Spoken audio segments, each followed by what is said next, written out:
రామజీరావు గారు, సార్ తమిళనాడులో ఊహించిన విధంగా టీవీకే పార్టీ విజయ్ దుందుబి, దీనికి ప్రధాన కారణాలు అంటే ఏం చెప్తారు? ఎస్ అండి, ఇప్పుడు తమిళనాడు అనేది మనకి ఎగ్జిట్ పోల్స్ ఏంటి, ఎవరి ఊహలేంటి, తర్వాత ఎలక్షన్స్లో పొలిటికల్ ఎనలిస్ట్ ఊహలు కూడా అక్కడ తారుమారు అవడం మనం చూస్తున్నాం. భారత ప్రజాస్వామ్యంలో ఇలాంటిది ఇదేమి మనకు కొత్త కాదు.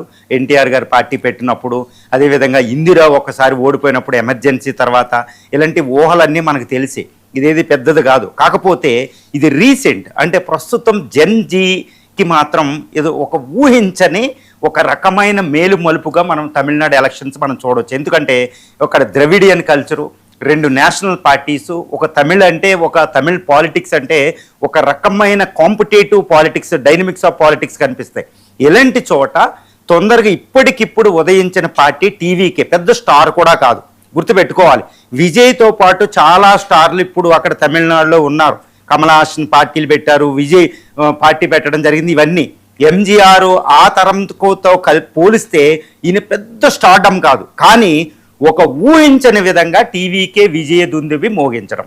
ఎందుకు అంటే ప్రధానంగా మనకి చాలా లోతుగా ప్రొఫౌండ్ రీజన్స్ 7 రీజన్స్ కనిపిస్తున్నాయండి. ఇదేంటంటే విజయ్ యొక్క బలాబలాల కంటే ప్రత్యర్థుల యొక్క బలహీనతలను ఆసరా చేసుకుని బయటకు రావడం, ఒక అద్భుతమైన వ్యూహంతోనే ఇక్కడ విజయ్ టీవీకే విజయం సాధించాడని చెప్పొచ్చు. ప్రధానంగా ఏంటంటే ఆయన ప్రభుత్వ వ్యతిరేకత, ప్రభుత్వానికి డిఎంకే పార్టీకి ఇంత వ్యతిరేకత ఉందని ప్రధానంగా ఎవ్వరు అనుకోలే. కానీ ఆ వ్యతిరేకతని చాలా జాగ్రత్తగా, ఆ వ్యతిరేకతని ఏఐడిఎంకేకి వెళ్ళాలన్నమాట. జయలలిత పెట్టిన పార్టీ ఏఐఏడిఎంకేకి బీజేపీ అలయన్స్కి వెళ్ళాలి. కానీ ఆ వ్యతిరేక ఓటు ఏఐఏడిఎంకేకి వెళ్లకుండా చాలా జాగ్రత్తగా ఒడిసి పట్టుకున్నాడు. అక్కడ పొలిటికల్ స్ట్రాటజీ, ఒక మాస్టర్ స్ట్రాటజీ ఉందని చెప్పొచ్చండి. ఈ స్ట్రాటజీ ఏదో కూడా మనకి తర్వాత విశ్లేషణ చాలా గట్టిగా వస్తుంది. అలా ప్రభుత్వ వ్యతిరేక ఓటుని అతను తీసుకున్నాడు అనమాట. డిఎంకే 2 సార్లు అధికారంలో ఉంది, అది గుర్తుపెట్టుకోవాలి. ఇక రెండోది ప్రధానమైన విషయం ఏంటంటే, ఇక్కడ నేను ఎప్పుడు చెప్తూ ఉంటా, ఇక్కడ కరుణానిధి, అన్నాదురై, రామస్వామి పెరియార్ తర్వాత, ఆ తరం తర్వాత వచ్చిన రెండవ తరం కరుణానిధి డిఎంకే, అదేవిధంగా ఏఐఏడిఎంకే జయలలిత, ఎంజీఆర్. ఈ తరం ఇప్పుడు అంతమైపోయింది. ఈ తరం అంతమైపోయిన తర్వాత స్టాలిన్ పరిపాలన మొదలుపెట్టాడు, 3వ తరం. కానీ 3వ తరం పరిపాలన కూడా అంత బాగోలేదు. ఎందుకంటే వాళ్ళు ఓల్డ్, అంటే పాత సీసాల కొత్త సారలా తీసుకొచ్చాడు. కానీ టీవీకే మొట్టటి 3rd జనరేషన్ అన్నమాట, ఇండిపెండెన్స్ వచ్చిన తర్వాత తమిళనాడులో. అందుకని ఈయన ద్రవిడ అనే పదాన్ని పెట్టలేదు పేరులో. చూడండి, ద్రవిడ అనే పదం లేకుండా తమిళనాడులో ఇంతవరకు ఏ విజయం కూడా సాధ్యం కాదు. కానీ ఆయన తమిళేగా వెట్రి కజగం అనే పార్టీ పెట్టాడు. తమిళ భాషకు ప్రాతినిధ్యం ఇస్తూనే, ద్రవిడన్ కల్చర్కి ప్రాతినిధ్యం ఇస్తూనే న్యూ యాస్పిరేషన్స్కి ఆయన కొత్త ట్రెండ్లోకి వెళ్ళిపోయాడు అనమాట. ఎందుకంటే బీజేపీ దారుణమైన స్ట్రాటజీతో వెళ్తుంది. ఈ విధంగా ఆయన 3వ తరంలో పాత తరాన్ని మరిపిస్తూ 3వ తరంలోకి వచ్చాడు. ఇది చాలా జాగ్రత్తగా అమలు పరిచిన ప్రణాళిక అనమాట. ఇది రెండోది. ఇక మూడోది ఏంటంటే స్టార్టప్.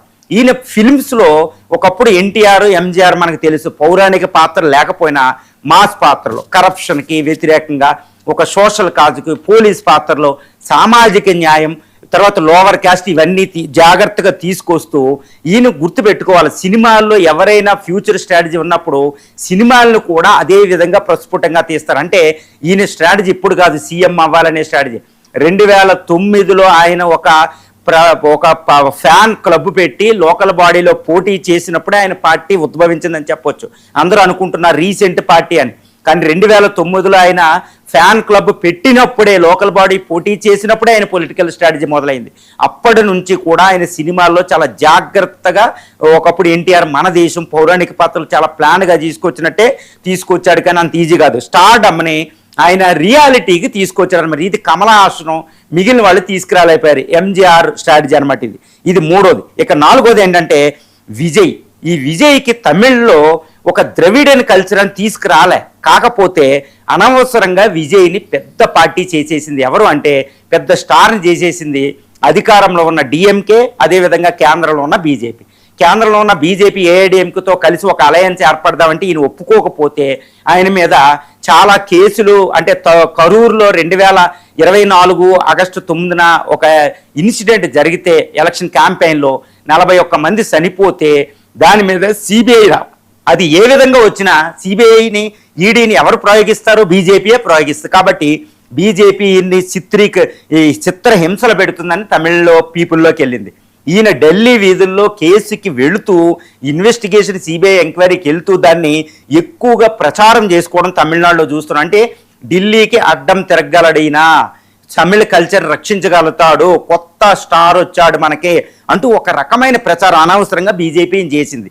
డిఎంకే కూడా ఈయన్ని ఎక్కువగా ప్రొటెక్ట్ చేయకపోవడం వల్ల అది ఎంతసేపు ద్రవిడియన్ కల్చర్ అని ఇలా వెళ్ళిపోతుంటే ఈయనే స్టార్ అయిపోయాడు అనమాట. దాన్ని చాలా చాకచక్యంగా ఈ సెంటిమెంటల్ ఎక్కువగా ఉండే తమిళ పీపుల్లో ఆయన బాగా ఉపయోగించుకున్నాడు. ఇక తర్వాత ఏంటంటే కొత్త జన్ అండి. ఇప్పుడు సిర్రు ఉపయోగించి కొన్ని లక్షల ఓట్లు బీజేపీ తీసిన కొత్త ఓటర్స్ లిస్ట్ అయ్యారు. వీళ్ళని జన్జీ అంటాం. ఈ జన్జీ 1996, 90 తర్వాత పుట్టిన వాళ్ళు జన్జీ అని పిలుస్తాం అనమాట. ఈ జనరేషన్ ఏంటంటే కొత్త మార్పు కోరుకుంటుంది. ఈ మార్పుని ఈయన చాలా చాకచక్యంగా వాళ్ళలోకి వెళ్ళగలిగాడు. అది మనం చాలా జాగ్రత్తగా గుర్తించాలి. ఇక 6వ అతిపెద్ద విషయం ఏంటంటే ఇది చాలా పెద్ద విషయం అండి. ఇప్పుడు తమిళ పాలిటిక్స్లో ఇదే అంతుబట్టని ఒక విషయంగా మిగిలిపోయిందనమాట. అదేంటంటే ఒకవేళ డిఎంకే విజయం సాధిస్తే అక్కడ ముఖ్యమంత్రి అయ్యేది ఉదయనిధి స్టాలిన్. ఎవరు? ప్రస్తుత స్టాలిన్ కొడుకు. కాబట్టి కరుణానిధి మనవడు. అంటే ఏంటి? ఉదయనిధి స్టాలిన్ వర్సెస్ విజయ్, జోసెఫ్ విజయ్ అని పడింది. మరి స్టాలిన్ అయితే నిలబడతారు, కానీ ఉదయనిధి స్టాలిన్ విజయ్ ముందు స్టేచర్ సరిపోయిందా? సరిపోలేదు. దీని స్టార్డమ్ ముందు అది అసలైన మిరాకిల్ అనమాట ఇప్పుడు తమిళ పాలిటిక్స్లో. మళ్ళీ ఏంటంటే ఉదయనిధి స్టాలిన్ ఏదో ప్లెయిన్గా యంగగా రాలేదు. ఆయన సనాతన ధర్మం మీద కామెంట్లు చేయడం, ఇవన్నీ చేయడం, బీజేపీని డైరెక్ట్ ఎదుర్కోవడం వల్ల ఆయన ఒక వర్గంలో గట్టిగా ఉన్న ఇంకొక వర్గంలో వ్యతిరేకత వచ్చింది. అరే ఈయన ఇమ్మెచ్యూర్గా, మెచ్యూరిటీ లేకుండా మాట్లాడుతున్నాడు, పదవి కోసం మాట్లాడుతున్నాడు అని వచ్చింది. కానీ ఇక్కడ విజయ్ ఎక్కడా కూడా వివాదాస్పదమైన వ్యాఖ్యలు చేయలే, స్టేచర్ని అలాగే ఉంచుకున్నాడు. ఉదయనిధి స్టాలిన్ వర్సెస్ ఇటు విజయ్ అనేది ప్రధానంగా తమిళ పాలిటిక్స్లో చర్చ జరిగిందండి. ఈ చర్చని ఎవ్వరూ కూడా ఊహించలే. కాబట్టి విజయ్కే ఎక్కువ వరం వచ్చింది. ముఖ్యంగా యూత్లో ఎక్కువగా ఆయన పడిపోయి, విద్యార్థుల్లో పడిపోయి, అక్షరాస్యుల్లో పడిపోయి, తర్వాత యూత్ ఉమెన్లో పడిపోవడం కారణమైంది. ఎందుకంటే స్టాలిన్ కాదు, ఉదయనిధి స్టాలిన్తో ఈయన పోటీ పడ్డాడు. కాబట్టి ఈయన ముందు ఎవరూ నిలబడలేకపోయారు. ఇక తర్వాత ఏంటంటే 7వది అతిపెద్ద కారణం ఏంటంటే ఇప్పుడు మనకు తెలుసు బీజేపీయే ముగ్గులో దిగిపోయింది. ప్రజాకర్షక పథకాలు, ఇది ఫ్రీ బీస్లోకి.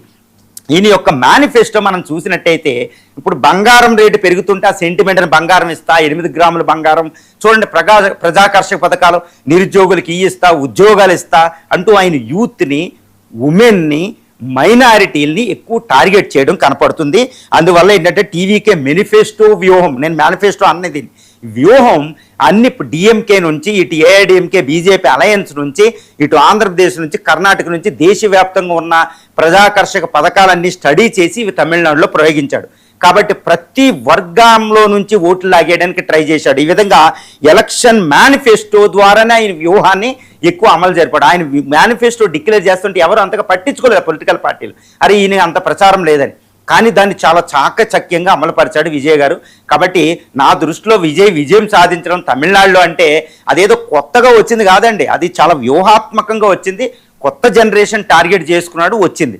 ప్రజా వ్యతిరేకతని, ఇటు బీజేపీ మీద ఉన్న వ్యతిరేకత, అవుట్ సైడర్స్, ఎందుకంటే తమిళియన్ స్ట్రాంగ్ కల్చర్ అనమాట అది.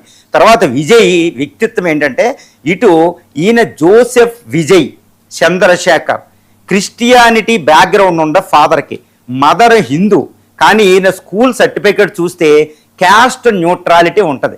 కానీ క్రిస్టియన్స్గా చూస్తారు, హిందువులు హిందువుగా చూస్తారు, మైనారిటీలు ఈయన మైనారిటీగా చూస్తారు.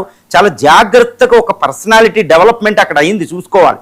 తర్వాత త్రిష ద్వారా హిందువుల్లో, తర్వాత ఈయనము ఇటు మైనారిటీస్లో అన్ని వర్గాల ఓటుల్ని తమిళనాడు కింద ఉన్న ఈ కట్ట బొమ్మాయి డిస్ట్రిక్ట్స్ నుంచి, కోయంబత్తూరు డిస్ట్రిక్ట్ నుంచి, ముఖ్యంగా కావేరీ డెల్టా నుంచి, తర్వాత చెన్నై అర్బన్ ఏరియాల నుంచి, ఒక టెక్స్టైల్ ఇండస్ట్రీస్ ఉన్న తరూరు ఈ ప్రాంతం నుంచి అన్ని వర్గాలని చాలా చాకచక్యంగా ఆయన పెట్టడం జరిగింది. అందరూ అనుకుంటారు ఈయన క్యాంపెయినే చేయలేదని. చాలా తప్పండి. 2009 నుంచి ఫ్యాన్ క్లబ్, ఆయన పార్టీలో ఇప్పుడు సభ్యత్వం మనం చూడగలిగితే ఆయన పార్టీ సభ్యత్వం 15 మిలియన్ 1.5 crore ఫాలోయింగ్ క్లబ్ ఉంది ఆయనకి. అంటే ఎంత ప్లాన్డ్గా 2009 నుంచి పార్టీని ఆయన అమలు జరిపడం మనకు అర్థమవుతుంది. ఇదంతా ఒక ఓవర్ నైట్, అంటే ఎన్టీఆర్ గారు పెట్టిన 9 నెలల్లో వచ్చిన పార్టీ కాదండి ఇది. 2024 అంటే 2 సంవత్సరాల క్రితం పొలిటికల్ పార్టీ పెట్టడం జరిగింది. కానీ యాక్చువల్ పొలిటికల్ పార్టీ 2009లో ఆయన ఈఎక్కం ప్లాన్ క్లబ్ మొదలు పెట్టినప్పుడే స్టార్ట్ అయింది. ఈ వ్యూహాన్ని ఎవరు ప్రత్యర్థులు అస్సలు జీర్ణించుకోలేపారు. అందుకనే విజయ్ చాలా ధైర్యంగా ఒంటరిగా ఇటు డిఎంకే కానీ ఇటు కాంగ్రెస్ కానీ ఇటు బీజేపీ ఎంత సాధించినా అన్నామలై బెదిరించినా కానీ ఎక్కడ తగ్గకుండా ఆయన వెళ్ళిన ధైర్యం తమిళియన్ పాలిటిక్స్లో తమిళియన్ యూత్ని అందరినీ పట్టుకుంది. ఒక అద్భుతమైన వ్యూహం. ఈ 7 కారణాల వల్ల తిరుగులేని మెజార్టీ తమిళనాడులో విజయ్కి దక్కిందని చెప్పొచ్చు. ఇదేదో అకస్మాత్తుగా ఏదో కాకతాళీయంగా వచ్చింది కాదండి. చాలా ప్లాన్డ్గా డిటర్మినేషన్తో సంకల్పంతో చేసుకున్న ఎలక్షన్ రిజల్ట్ అండి. ఓకే సార్, మరో విషయానికి వస్తే జోసెఫ్ విజయ్ విజయం వెనుక